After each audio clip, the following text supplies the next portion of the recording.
Namo Myoho Renge Kyo, Namo Myoho Renge Kyo, Namo Myoho Renge Kyo. Hello, friends. How are you? I hope you're in good health and safe. Thank you for being here, for your support always. And if you're looking for ways to support, there's links in the description. You can follow those. It's also links to a lot of the resources available through this school, either through the website, the bookstore, the mandala store.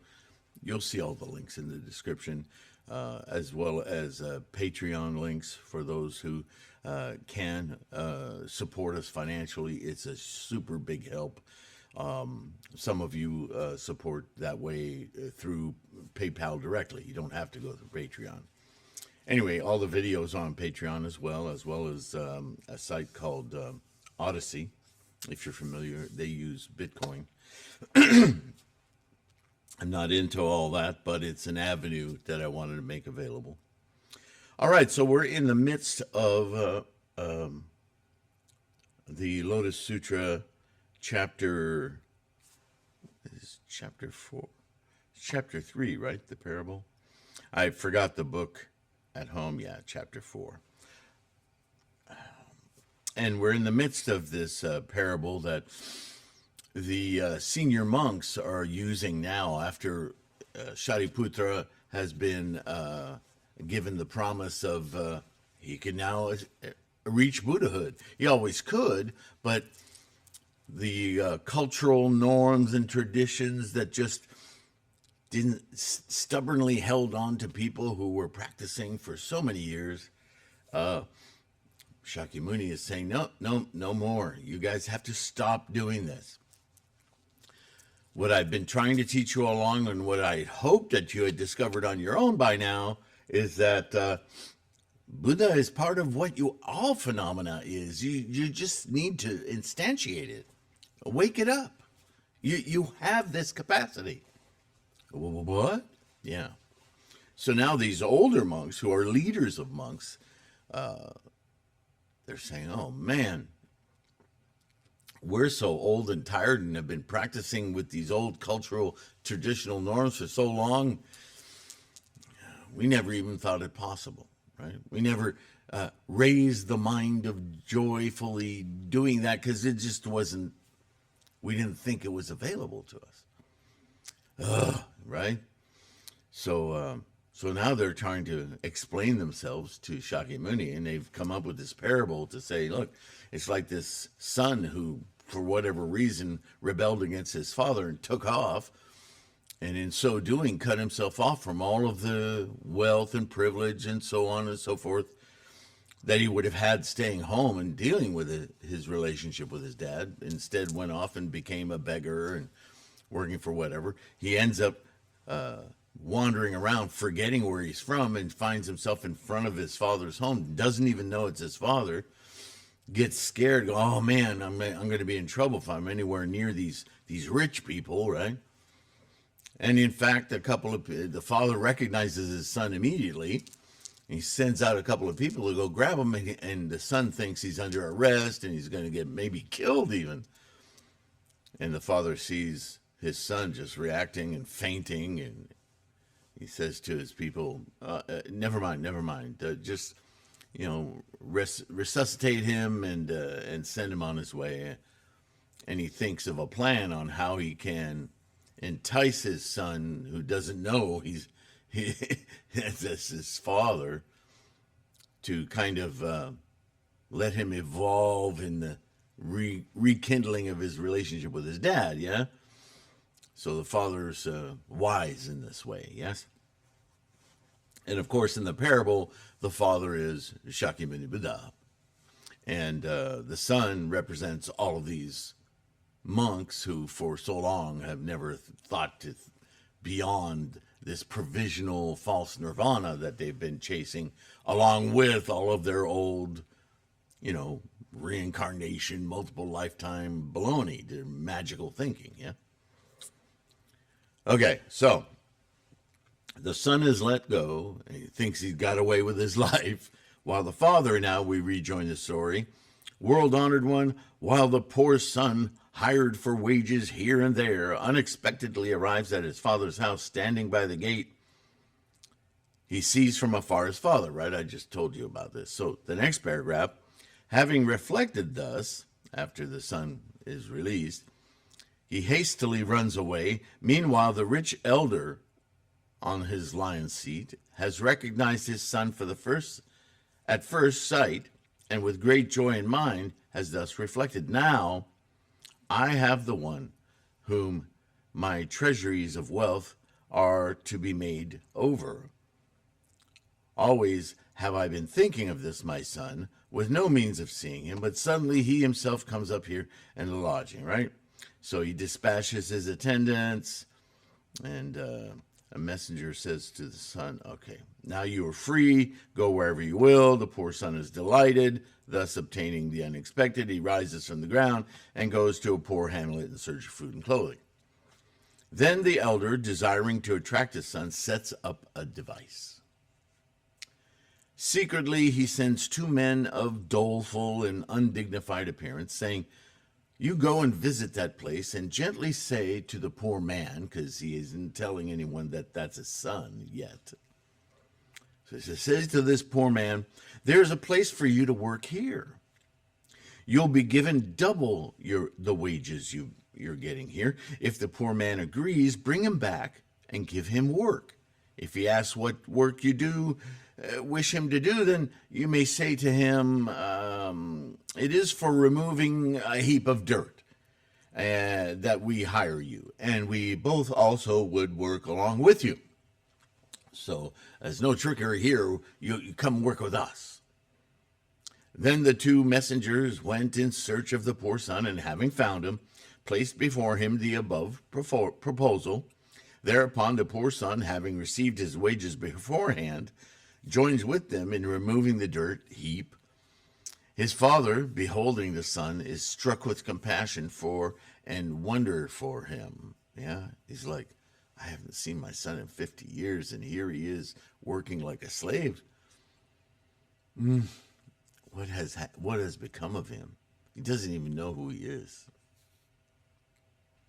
Another day, he sees at a distance through a window his son's figure, gaunt, lean, and doleful, filthy and unclean from piles of dirt and dust. Thereupon he takes off his string of jewels, his soft attire and ornaments, and puts on again a coarse, torn, and dirty garment, smears his body with dust, takes a dustpan in his right hand, and with an appearance of fear, right, like probably meaning an appearance of sternness, or Japanese rendering is above. So fear, more like maybe a little disgust, weariness, tired, like a laborer, right? He says to the other laborers, get on with your work. Don't be lazy. By such a device, he gets near his son, to whom he soon afterwards says, hey, my man. Sounds like Detroit. You stay and work here. Do not go again elsewhere. Don't follow the other laborers. You stay here. I will increase your wages, whatever you need, bowls, utensil, rice, wheat flour, salt, vinegar, and so on. Have no hesitation. Besides, there is an old and worn-out servant whom you shall be given if you need him. Wow, he's going up the ranks pretty well here. Must have impressed someone, yeah? If you need him. But be at ease in your mind. I am, as it were, your father. Do not be worried again. For what reason? I am an old and I'm advanced in years, but you're young and vigorous. All the time you've been working, you have never been deceitful, lazy, angry, or grumbling. I've never seen you have such vices as these, like the other laborers. From this time forth, you shall be as my own begotten son. He's not saying he's his father. He's saying, I feel fatherly toward you, so I'm going to treat you like you're the only son I ever had. I've never had any sons, and these other laborers I can't trust, but I trust you. So you befriends him that way. And I guess the son's pretty gullible, yeah? World-honored one, Oh, sorry. Thereupon the elder gives him a new name and calls him a son. Then the poor son, though he rejoices at this happening, still thinks of himself as a humble hireling. For this reason, for 20 years, he continues to be employed for removing dirt. Now, if you're keeping track, that means he's well over 70. He had to have left in his teens, yeah? So now he's in his 80s. So again, time being this malleable thing in Shakyamuni's stories, parables, so on and so forth, instead of letting that get to your brain, just go along with the fact that there's a long period of time here, right? After this period, there's a confidence between them, and he goes in and out and at his ease, though his abode is still in the original place. He still lives in slovenly quarters, but he goes in and out of this house where he's aiding this old man as though playing the dutiful role of a son and getting a lot of the recompense that he's not accustomed to, yeah? World honored one, then the elder becomes ill. It's about time. He must be 100 years or so, right? Knowing that he will shortly die, he says to the poor son, "Now I possess abundant gold, silver, and precious things, and my granaries and treasuries are full to the overflowing. The quantities of these things and the amounts which should be received and given, I want you to understand in detail." Why, man, look at all this opulence. What are you taking me into confidence for, eh? "Such is my mind." That's what I want. "Do you agree to this, my desire, my will? For what reason? Because now I and you are of the same mind. Be increasingly mindful so that there be no waste. I'm going to turn these responsibilities over to you. You think you can handle it?" And the son is like, but he doesn't know he's his actual son, right? He thinks he's just doing a favor for this old man. And he's enjoying the benefits. But then the poor son accepts. He accepts his instructions and commands and becomes acquainted with all the goods, gold, silver, and precious things, as well as all the granaries and treasuries. But he has no idea of expecting to receive as much as this, or even a meal, while his abode is still the original place, and his sense of inferiority, too, he is still unable to abandon. But he has a knack for it, doesn't he? He learns the accounting and all of this stuff, but it's somebody else's stuff, yeah? After a short time has passed, again the father, knowing that his son's ideas have gradually been enlarged and his will well developed, and that he despises his previous state of mind, on seeing that his own end is near, commands his son to come and at the same time gathers together his relatives and the kings, ministers, kshatriyas, and citizens. When they are all assembled, he thereupon addresses them, saying, "Know, gentlemen, this is my son, begotten by me." What? You're kidding around again, right? "It is over 50 years since from a certain city he left me and ran away to endure loneliness and misery." Wait a minute. Well, it's over 70 if you're following the story. But anyway, "His former name was so-and-so, and my name is so-and-so. And at that time, in that city, I sought him sorrowfully. Suddenly, in this place, I met and regained him." He's telling the whole story, and the son's got to be catching on here. It's like, what's going on, right? "This is really my son, and I am really his father." What? But now he's hearing it because he's sort of been indoctrinated into, the wealth, the property, the work. But really?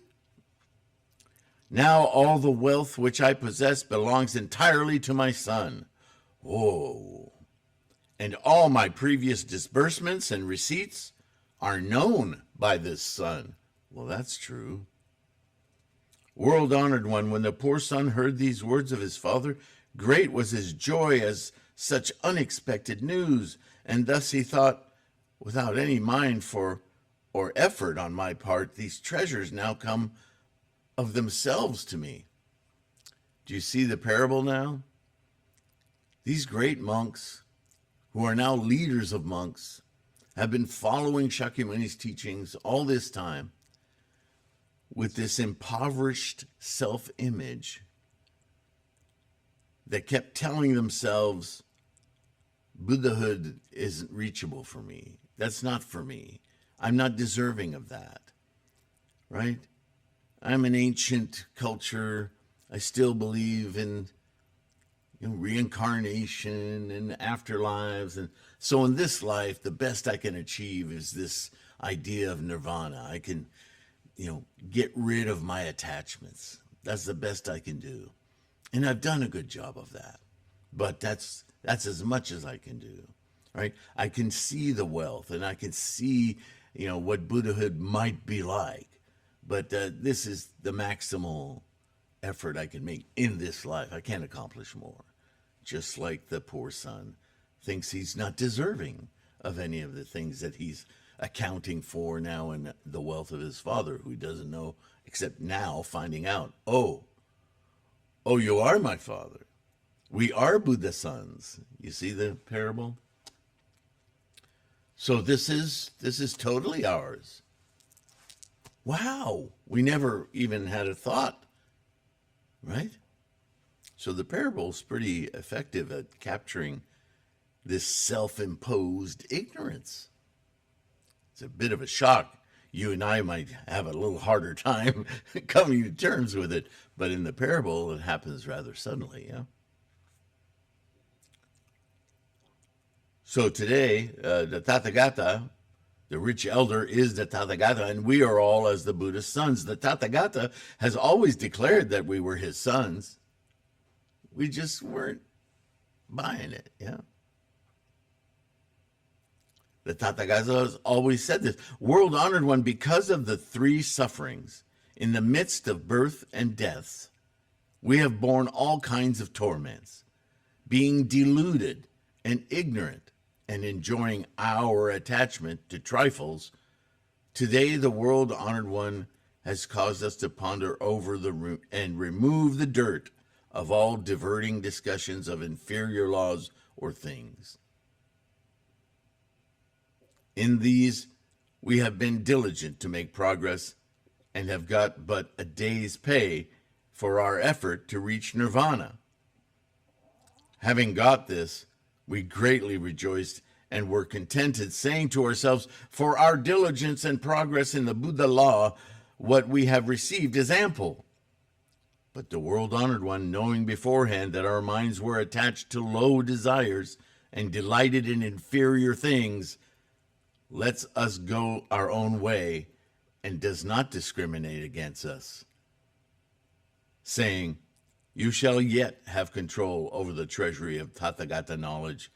The world-honored one, by his tactful power, tells of the Tathagata wisdom. But we, though following the Buddha and receiving but a day's wage of nirvana, have deemed it a great gain and never devoted ourselves to seeking after this great vehicle. There's the crux of the whole shift that the Lotus Sutra represents. Not a shift in Buddha's teachings, but a shift in his students' understanding. They've been like the poor runaway who thought they understood, but really, even though they were discarding attachments, they were attached to discarding detachments, right? They never really got the full meaning, capacity, ability they have to simply awaken Buddha-ness. They just couldn't, no, I can't be deserving of that. Just like the son who ran away. Continuing, we also have declared and expounded the Tathagata wisdom to bodhisattvas, but in regard to this great vehicle, we have never had a longing for it. Just didn't think it possible. Even though we teach what you teach us to bodhisattvas, didn't think it was possible. Right? They became excellent accountants. For what reason? The Buddha, knowing that our minds delight in inferior things, by his tactful power teaches according to our capacity. But still we do not perceive that we are really Buddha's sons. Now we have just realized that the world-honored one does not begrudge the Buddha wisdom. For what reason? From of old we are really sons of the Buddha, but only have taken pleasure in minor matters. If we had a mind to take pleasure in the great, the Buddha would have taught the great vehicle law to us.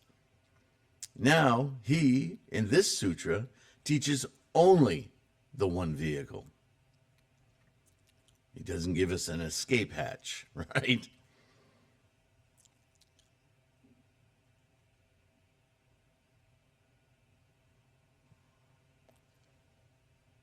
And though formerly in the presence of bodhisattvas he spoke disparagingly of Sravakas, who were pleased with minor matters, yet the Buddha had in reality been instructing them in the great vehicle. So even though until now, for over 40 years, seeing that we were runaway, not accepting, not understanding, seeking after lower goals, he reminded us, right, throughout, you can read many Mahayana sutras before this the Mahayana, the Lotus Sutra, but the previous or later, the middle period of teachings, you can read in them that Sravakas and Pratyeka Buddhas are Ichantikas. They've scorched the seeds of Buddhahood. They'll never get there. Not because he was imposing that on them, but because that's what they had accepted. Oh, we've been misreading that all along. All this castigation against the lesser vehicles wasn't because Shakyamuni was damning them to lower paths. It's because they had chosen lower paths. Of course that made him upset. Of course it looked disparagingly upon them. Not because he put them there, it's because they put themselves there. Just like this young man who ran away from the objective of Buddhahood, thinking he was undeserving. This is a very important parable, yeah? Therefore we say that though we had no mind to hope or expect it, yet now the great treasure of the King of the Law has of itself come to us, and such things that Buddha sons should obtain, we have all obtained. We've been such fools, yeah? Then Maha-Kashyapa, one of the senior monks, desiring to proclaim this meaning over again, spoke thus in verse. We on this day have heard the Buddha's voice teach and are ecstatic with joy at having obtained the unprecedented. Not because he's never taught Buddhahood before, but because they're suddenly listening. They're hearing the Buddha's words, right? True Sravaka, not provisional Sravaka. You could see it that way. But to have Sravaka as a goal is one of the lesser teachings, because that's not the goal. That's just study. The goal is Buddhahood. The goal has always been Buddhahood. That's why I started this. And today, because I explicitly tell you, stop it. Pay attention. That's the Lotus Sutra. Bet you never heard it like that before. The Buddha declares that we, Sravakas, will become Buddhas. What? Right? It's not because he didn't say that before. It's because that's what they told themselves. His peerless collection of treasures we have received without seeking. our own foolishness, yeah? It is like a youth, immature and ignorant, who leaves his father and runs away to other lands far distant, wandering about in many countries for over 50 years, lost. His father, with anxious care, searches in all directions. Wearied with his search, he abides in a certain city, and he waits, where he builds a house, enjoying the pleasures of life, very rich in this house, with abundance of gold and silver, moonstones, agates, jewels, lapis lazuli, elephants, horses, the whole retinue, and multiple people. His revenues and investments spread even to other countries. His traders and customers are found everywhere. Those who are practicing bodhisattva ways, learning from Shakyamuni. But the bulk of these in the assembly, all of these sentient minds in the assembly, still not aware of the teaching, aware by their own ignorance, beholden to lower goals. 1,000 myriad kotas of people surround and honor him constantly by the king. He is held in affection. All the ministers and noble families honor him highly. For all these reasons, his many guests, such are the abundance of his wealth and the greatness of his power. Shakyamuni Buddha, yeah?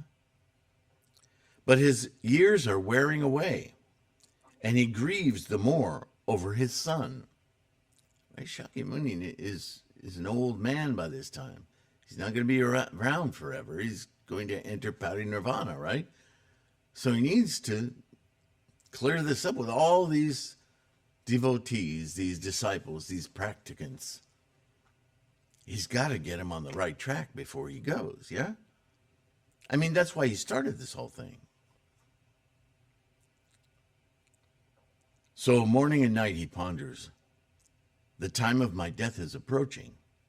My foolish son has left me for over 50 years, right? He's been teaching the pre-Mahayana teachings for over 40 years, yeah? These things in my storehouses, what shall I do with them?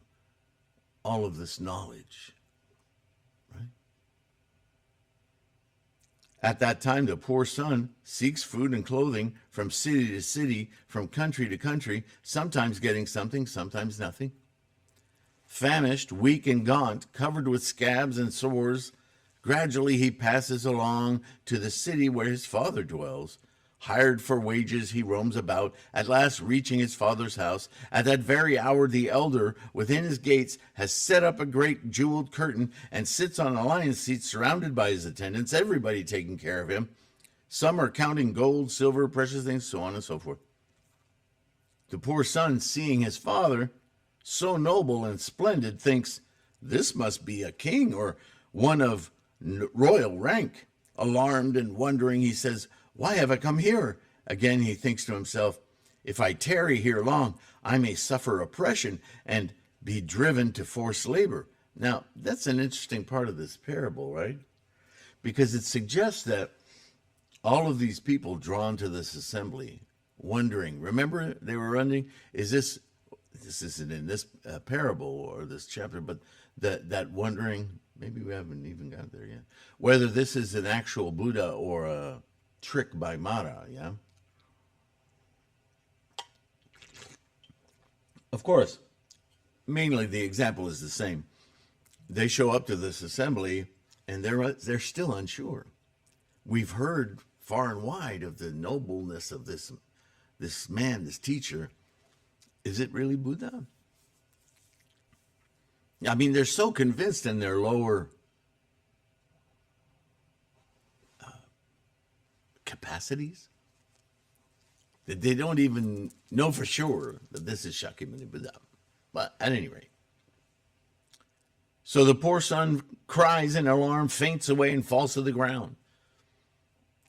This is just doubts. This is what I spoke of in the last video about Buddhist burnout. We try and we sort of fall into a habitual practice and we don't seem to be getting anywhere, like we're treading daimoku. right? Treading daimoku. There's a good one.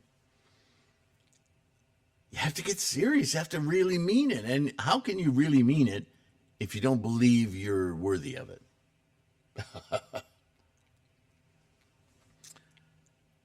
Then these men have caught me. I shall be killed. I'll never make it. Why, for food and clothing, did I come here? The elder, knowing that his son, being foolish and inferior, will not accept his word, nor accept that he is his father, with tactful method, again dispatches other men, one-eyed, squat, common, unimposing, saying, you go and tell him, saying, you be hired along with us to remove dirt and rubbish, and you shall be given double wages. The poor son, hearing this, is glad and comes. So these are the tactful means, entice him to come to this assembly. And then the elder, donning a tattered, dirty garment, takes a dirt clod and goes to where his son is, and by that device gets near him, bidding him be diligent, saying, I've decided to increase your wages, besides oil for your feet, plenty of food, right? All that stuff. Then with sharp words, he chides him. Get you on with the work, he says gently. So he's like being a boss. And the son is accustomed to that. I'll treat you like you're my son. There you go. The elder, being wise, gradually causes him to go in and out, and after 20 years employs him in the house affairs, showing him gold, silver, jewel, right? Becomes an accountant. He's raising his stature, his belief in himself through these expedient means and devices. This is very important instruction on bodhisattva work, right? You can't simply walk up to somebody and hammer him overhead. Hey, you can be Buddha. What?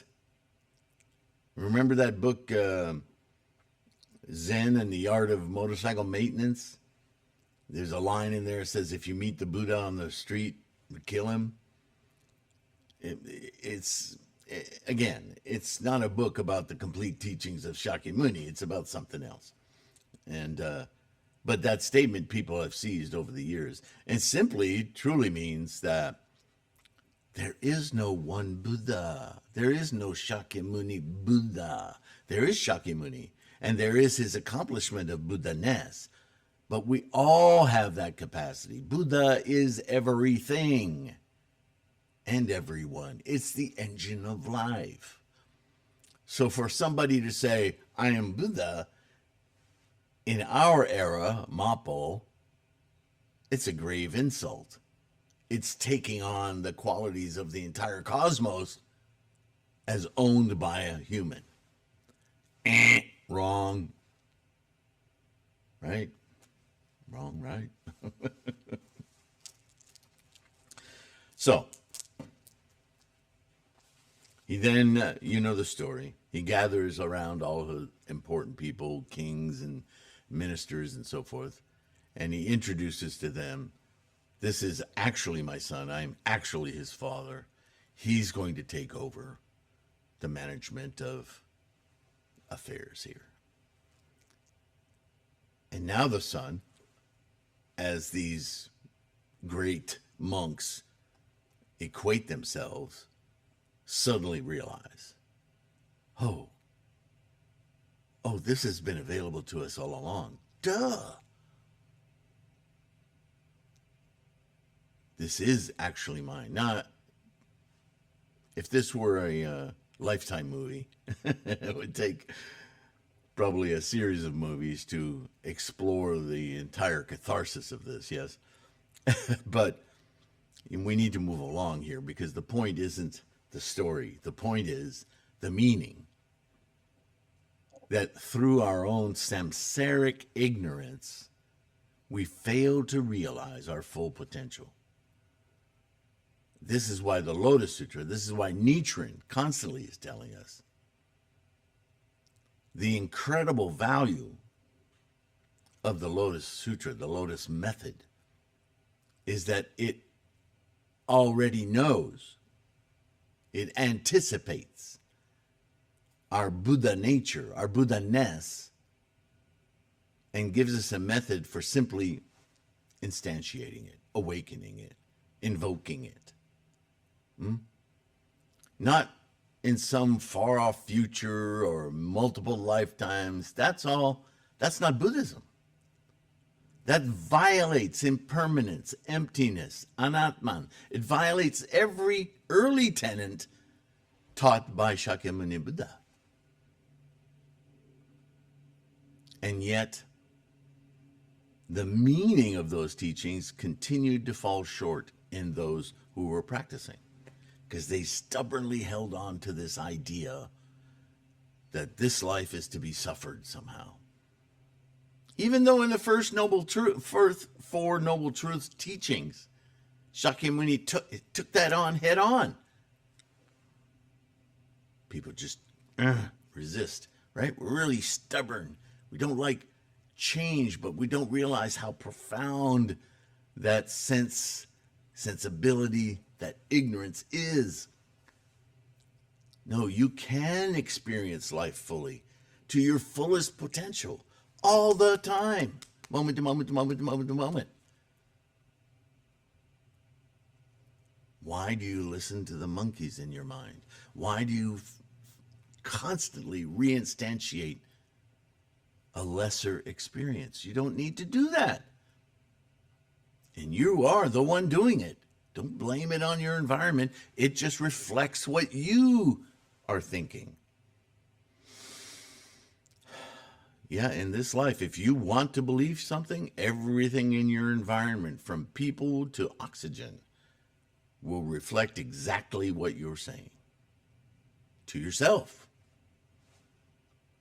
Stop it.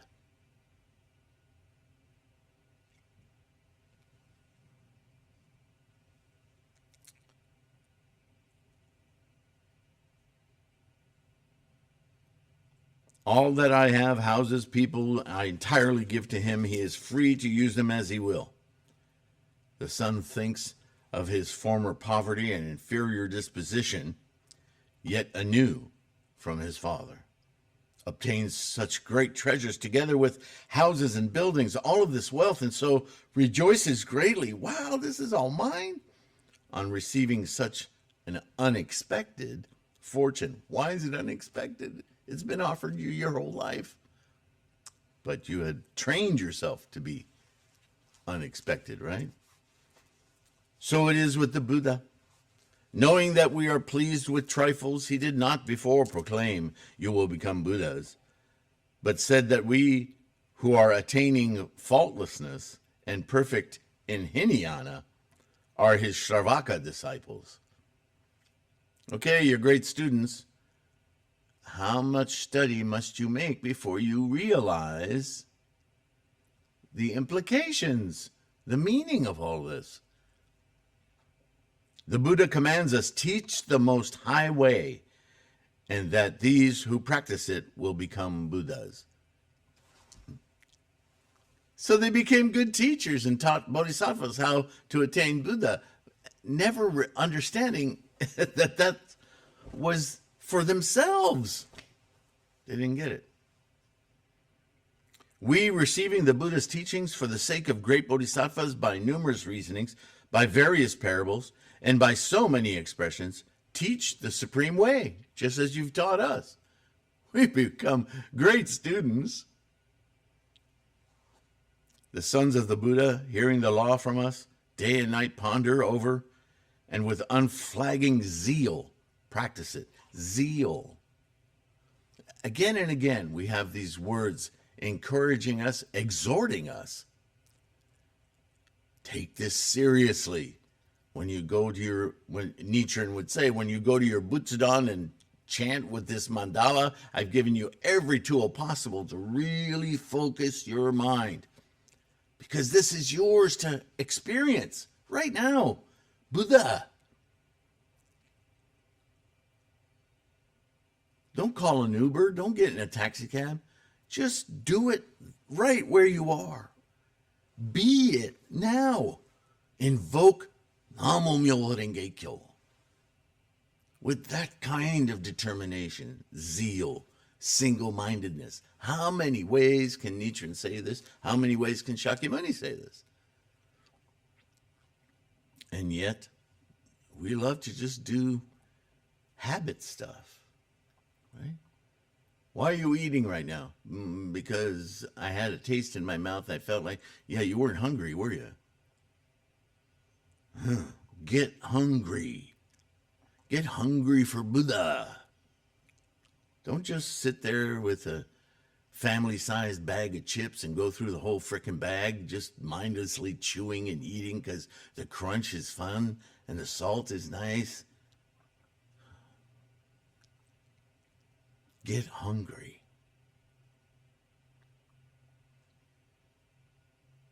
We, receiving the Buddha's teaching for the sake of great bodhisattvas by numerous reasonings, by various parables, and by so many expressions, teach the supreme way.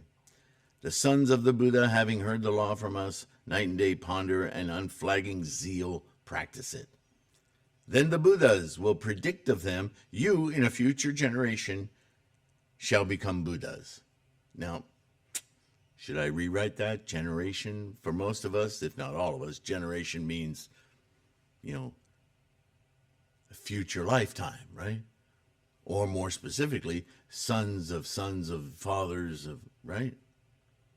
Or daughters of mothers, so on.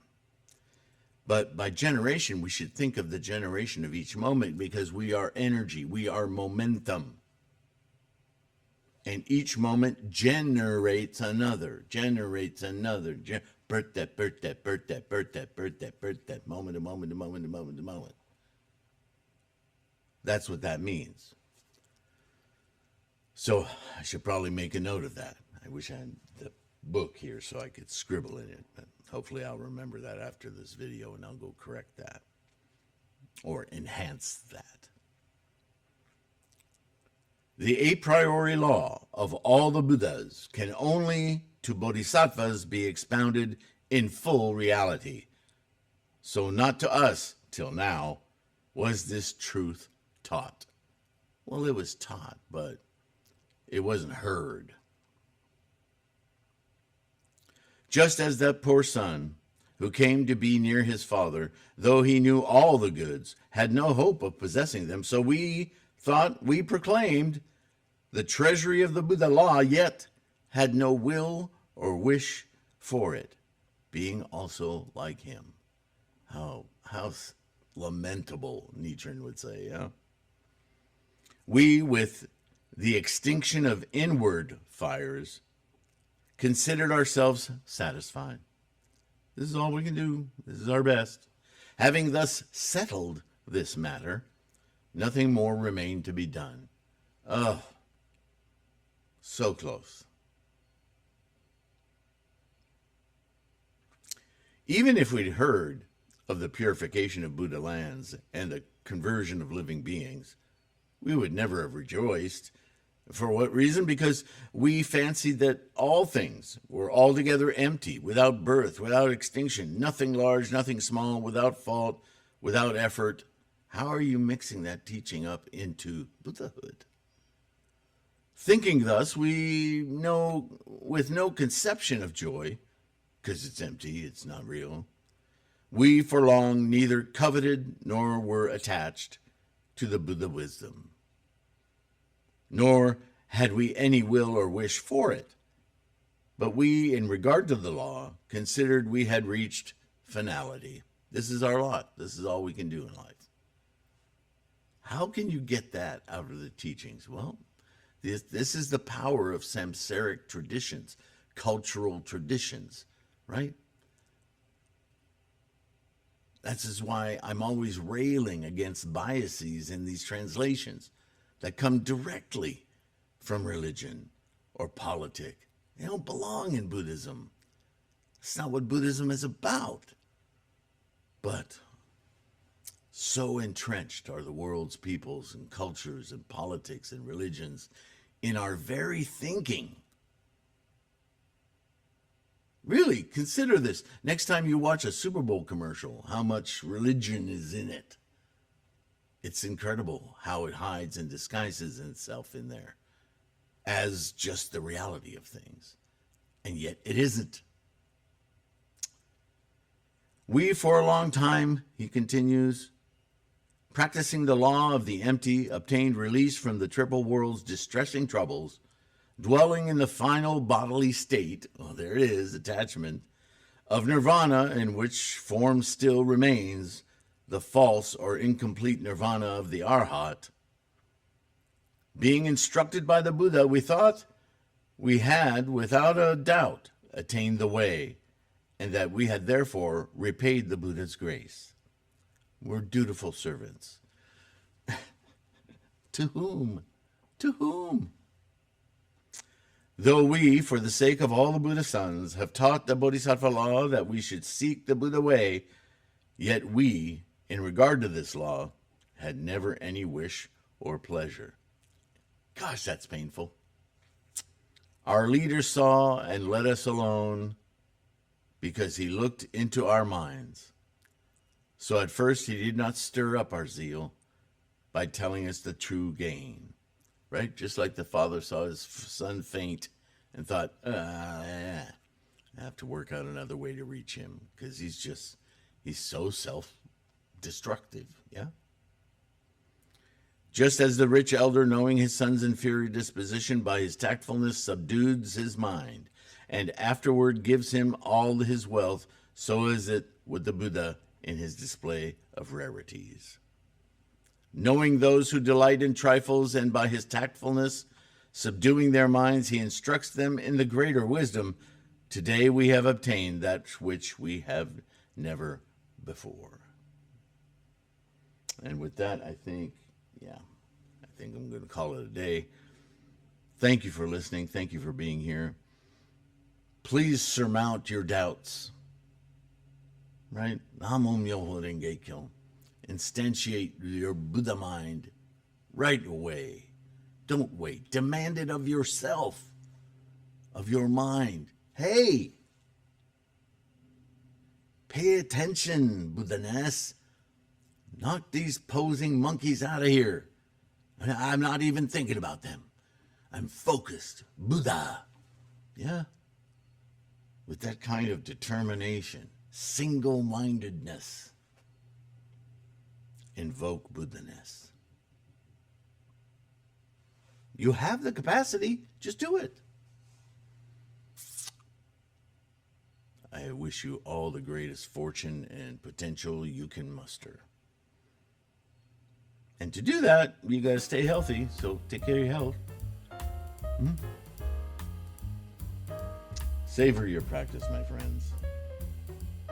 It is incredible. Stay strong. I'll see you in the next one.